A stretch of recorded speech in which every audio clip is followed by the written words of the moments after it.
Good morning, students. Today we will discuss about equipotential surface. As it is clear from the name that equipotential, that means same potential.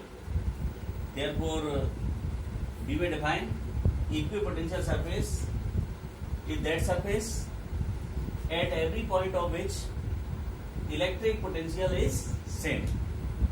Therefore, if 2 points lie on equipotential surface and their potentials are equal, then what will be the potential difference between 2 points which lie on equipotential surface? It will be 0. Potential difference will be 0 between 2 points which lie on the equipotential surface. If potential difference is 0, from the definition of potential difference between 2 points, work done for bringing any charge from one point to another point. Work done for bringing unit coulomb charge from one point to another point.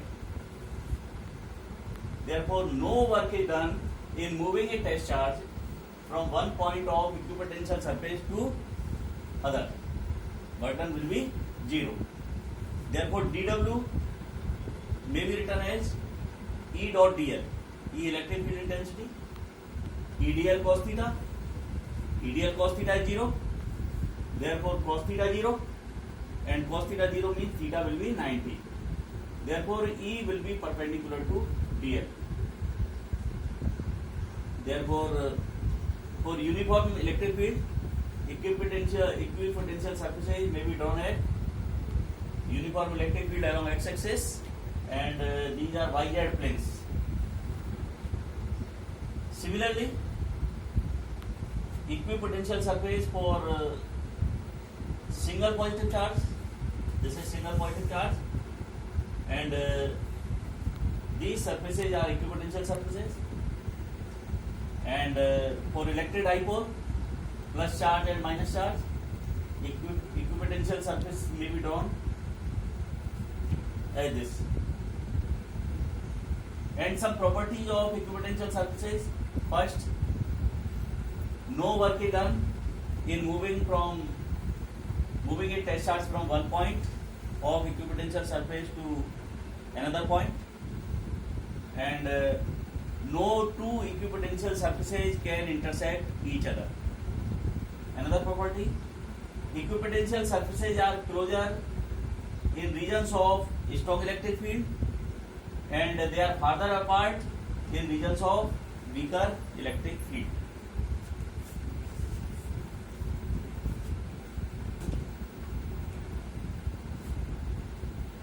And this is equipotential surface for two equal positive charges. These two charges are equal. Therefore, this will be the equipotential surface. Therefore, equipotential surface topic is over. Now, we will discuss potential gradient. This is the expression for electric potential due to point charge 1 by 4 pi epsilon naught q by r, that is kq by r.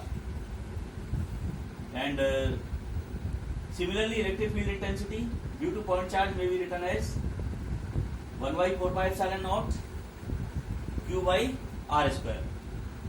If we differentiate this expression of electric potential with respect to r, then dV by dr, that may be written as 1 by 4 pi epsilon naught q, and differentiation of 1 by r with respect to r, differentiation of x power n x power n minus 1.